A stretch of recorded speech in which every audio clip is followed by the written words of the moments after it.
Hey, salut YouTube, bienvenue sur Top du Top. Aujourd'hui je vais vous présenter les 7 mauvaises habitudes quotidiennes qui nuisent à notre cerveau, alors sans plus attendre, c'est parti, let's go.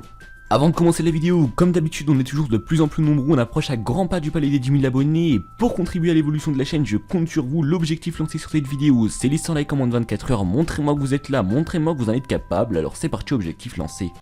Notre cerveau est un organe extrêmement complexe et délicat qui intervient directement ou indirectement dans tous les processus physiques. Il régule les fonctions homéostatiques comme les battements du cœur, la proportion des fluides, la tension artérielle, l'équilibre hormonal et la température corporelle. Il est responsable du mouvement, de la cognition, de l'apprentissage, de la mémoire et des émotions. Il ne faut alors pas s'étonner que notre mode de vie puisse avoir une grande influence sur le fonctionnement et par conséquent sur notre santé en général. Numéro 1. Ne pas prendre de petit déjeuner. Le petit déjeuner est le repas le plus important de la journée, puisque c'est celui qui détermine notre rendement, notre résistance et notre état émotionnel. Durant les premières heures de la journée, notre cerveau a besoin de nutriments pour continuer à diriger les processus physiologiques après le long jeûne auquel il a été soumis. Si nous ne lui apportons pas ce dont il a besoin, il sera obligé d'utiliser les réserves et de faire un effort supplémentaire pour continuer à fonctionner correctement. Le fait de ne pas prendre de petit déjeuner peut occasionner une fatigue générale, un manque de concentration et des trous de mémoire, de la mauvaise humeur et un affaiblissement de l'état physique et intellectuel. Prenez un petit déjeuner substantiel et sain. Numéro 2. Prendre une trop grosse consommation de sucre. La prédominance des farines et des sucres raffinés, des fritures et des charcuteries dans notre alimentation face à une consommation insuffisante de légumes, de fruits, de fibres favorise l'accumulation de substances nocives dans l'organisme, le développement de tumeurs et en même temps contrarie le fonctionnement du système immunologique. Conséquence, il y a la malnutrition et ralentissement du développement neurologique.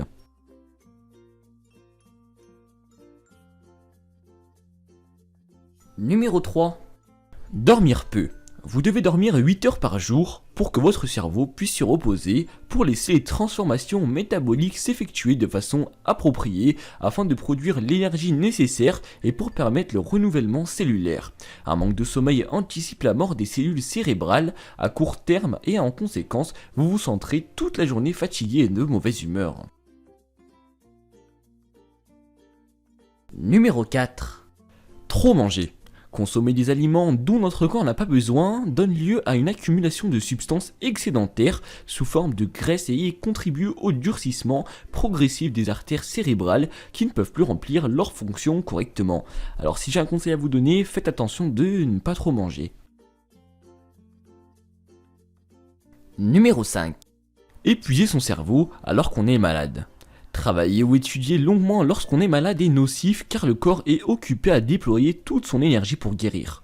Forcer son cerveau à travailler dans de telles conditions peut occasionner une diminution de ses possibilités et de surcroît affaiblit encore davantage votre système immunitaire et facilite l'apparition de toutes sortes de maladies. Numéro 6. Se couvrir la tête pour dormir. Dormir en se couvrant la tête augmente la concentration de dioxyde de carbone et diminue celle d'oxygène, ce qui peut porter préjudice au cerveau, alors faites attention quand vous dormez de ne pas vous étouffer. Numéro 7.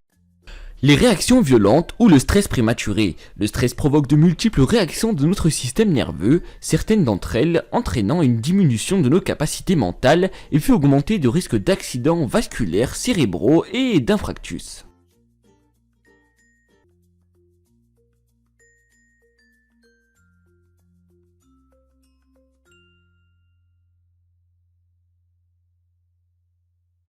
Le top 7 touche à sa fin, s'il vous a plu n'hésitez pas à lâcher un maximum de pouces bleus, je vous rappelle que l'objectif lancé c'est les 100 likes en moins de 24 heures, je compte sur vous, n'hésitez pas à vous abonner pour les nouveaux. En attendant on se dit à très bientôt pour un nouveau top, ciao.